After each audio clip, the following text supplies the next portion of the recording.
Hey, this is Matt. Welcome back to the channel, guys, where I want to talk about the pros and cons of getting a hair transplant done in Turkey for less than $2,000.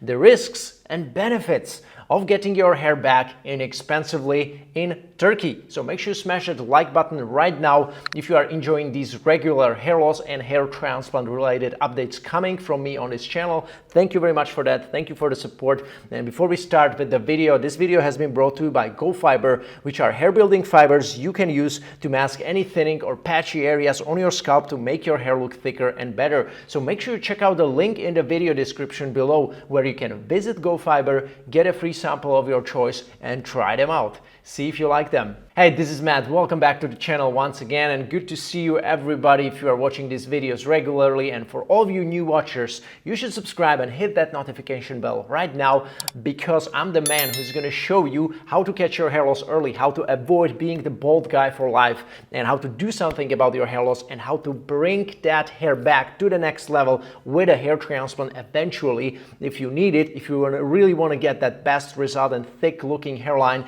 then you should go to my website mattdominance.com, where you can educate yourself for free and watch the most important video you need to watch before choosing a hair transplant clinic. All available on my website. Make sure you do so. And right now, let's talk about the pros and cons of getting a hair transplant for under $2,000 or 2,000 euro in Turkey. Why 2,000? Why not 3,000? Why not 5,000? Let me explain. 2,000 I consider to be the price level which separates the clinics which are below, which are in the danger zone, I explain, from the clinics above the 2,000 price level, which are clinics in the package zone, signs of the safety zone, and safe zone clinics in Turkey. All of you guys who got my ultimate hair transplant in Turkey guide know what I'm talking about. The most of the results I'm seeing that are very bad or less than ideal, less than average, that are coming from Turkey, from guys, are coming from this sub $2,000 clinics or sub $2,000 institutions that are offering hair transplants for that price and less. Can you get a decent result with these types of clinics? Yes, sometimes, but the risk is higher. That means that not every guy who goes to such clinic will get a decent result. As opposed to the clinics who are above the 2,000 price level, where the risk is much lower. That means that every guy who goes to these clinics in the higher price ranges in Turkey is more likely to get also a decent or even great result. That's the difference, okay? Now let me come to the pros and cons of these sub $2,000 hair transplant clinics in Turkey, and after that it's gonna be totally up to you if you want to go there for a hair transplant or not. The advantage number one, cheap price. Obviously, these clinics are able to give you a really good deal, maybe even discount, which can be even like as low as $1,200 I've seen, or $1,500. Like recently, it was a Black Friday, and I've seen some of the clinics offering like $990 surgery, including the hotel transfers, breakfast, and the surgery. They're able to do so because they're employing technicians or assistants. 95% of that clinic consists of these assistants. This is a cheap workforce. These are people, experience of which cannot be like verified, cannot be confirmed on any website or medical authority. They're not members of ISHRS. They're not members of any hair transplant related board where you could kind of confirm or verify their experience level, etc., etc. And that's why they're able to drop their prices so low. And that's why they can only compete in terms of price. And obviously you are now like, hey Matt, but that's the point. I'm going to Turkey because I want to have it done for a reasonable price. I want to have it done for a cheap price, like 3-4 times cheaper than I would have otherwise paid in Europe, US, Australia, or United Kingdom. I understand that, but you then need to also think about, like, am I only getting a cheap price, or am I getting also a good price quality ratio? Because if you are just getting a good price, then you should not be getting a hair transplant with them, because it's not just like buying a external hard drive, and if it's not good, if it breaks, you replace it. You get the money back, you can buy a new one, a better one.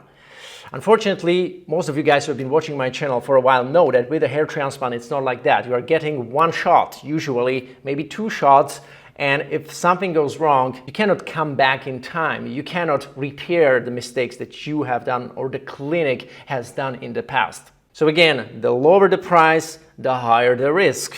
That means, can you get a decent result? Yes, sometimes, but the risk is higher. That means not every guy will be able to get decent result. And by a decent result, I mean somewhat correct angulation, proper hairline design, good density, good hair regrowth, low transaction rate, properly estimated donor area, not over-harvested donor area. See, there are many things that kind of add up to a decent result.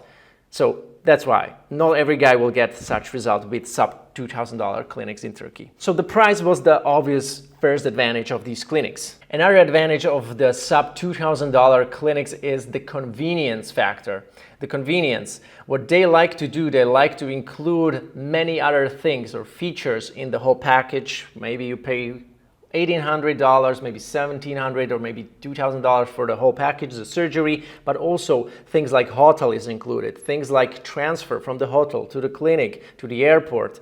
They pick you up, they provide a translator, they do a free PRP, free pre-operative examination, they take your blood, they give you a bunch of topical products or pills or creams free of charge after the surgery, and they arrange all that for you. So if you're somebody who doesn't like to handle all these logistics, it's just gonna be you're just gonna feel so great, because this is exactly what they do for you, and you feel like welcome. You don't even feel like you are in another country, because they pick you up, and the Turks are very welcoming. They can do it very well, and especially these sub $2,000 clinics like to put a lot of emphasis on this, although with time even more expensive clinics realize that, and they are offering also these things in the price most of the time because they realize it's important, because patients in the US or even in the UK, if they want to have a surgery back home, there is no system like that where the clinic would take care of all that, like a hotel and all these things.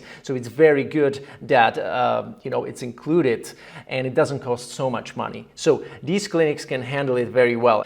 Now let's talk about the disadvantages, and after that you will kind of get a better picture about these sub $2,000 clinics, and we will be able to make a better, more informed decision. The disadvantage number one: execution of the hair transplant with the sub $2,000 clinics in Turkey is going to be 95 to even 100% technician-based or assistant-based. And technicians or assistants are no doctors. They have no medical license. They have no training like doctors have, and so on. In fact, Turkish doctors who have medical license, they don't even compete in this sub $2,000 price class.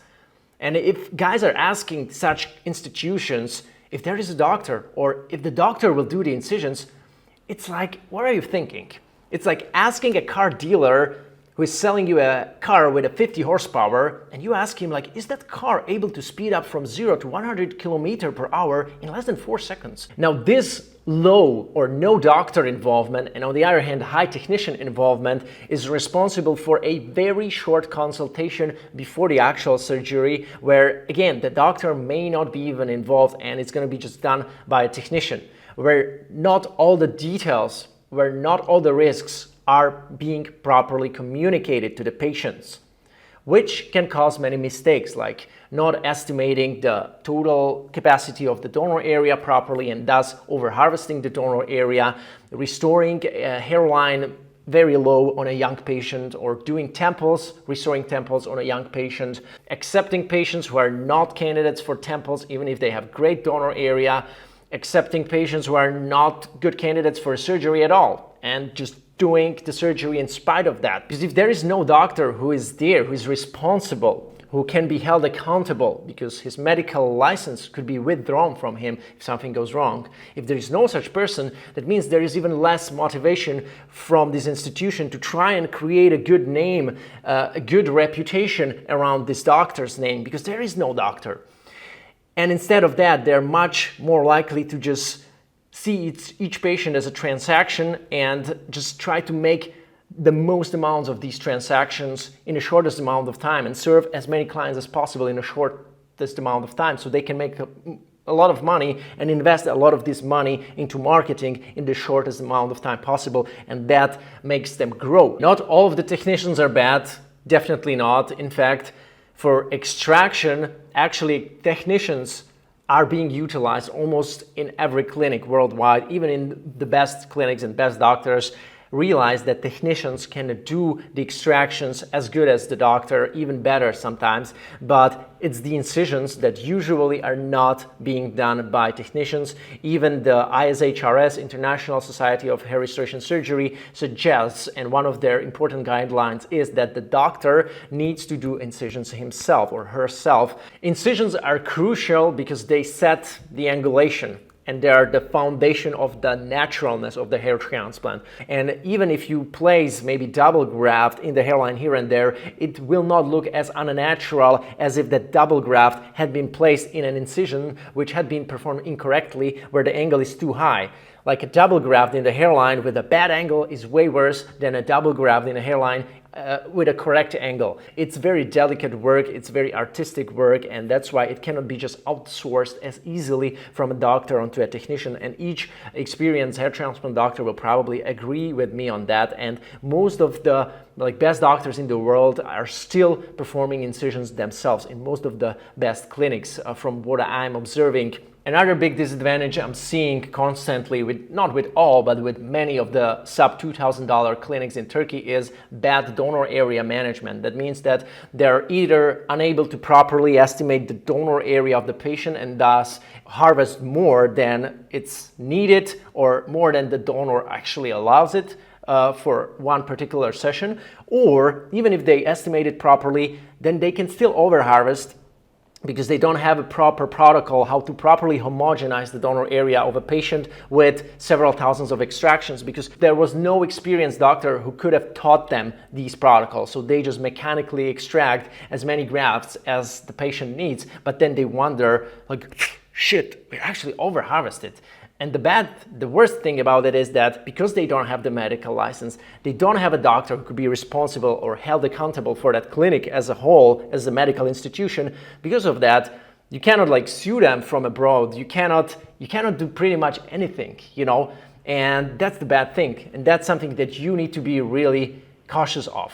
And also the highest transaction rates. This is the percentage of the grafts which will be damaged during the extraction as a result of missing the graft and not properly isolating it, and transecting the follicle, which sometimes can really damage the follicle totally. Sometimes it can just transect it, and dermal papilla, which is undamaged, can still produce new hair, but sometimes it can also transect the dermal papilla. So it depends on which transection, but most of the highest transaction rates from Turkey are coming from these clinics, sub $2,000 clinics, because they're either harvesting too fast as a result of very mechanic harvesting, trying to do fast job. And the second reason for that high transaction rate will be not enough skill, obviously. So either too fast extraction or extracting if you don't have enough skill for it, then obviously the transaction will be high. Also, that leads me to the last disadvantage with these clinics, that they like to perform mega sessions, almost giga sessions of 4, 5, even 6,000 grafts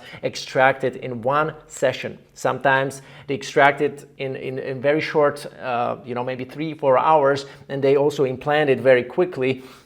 And then guys come back to me, and I've seen these results where guys got 6,000 grafts and it looked like 3,000 grafts at most. That means the hair regrowth, the hair survival rate was very, very low, was maybe 50% or 60% at best. And I've seen many of these results.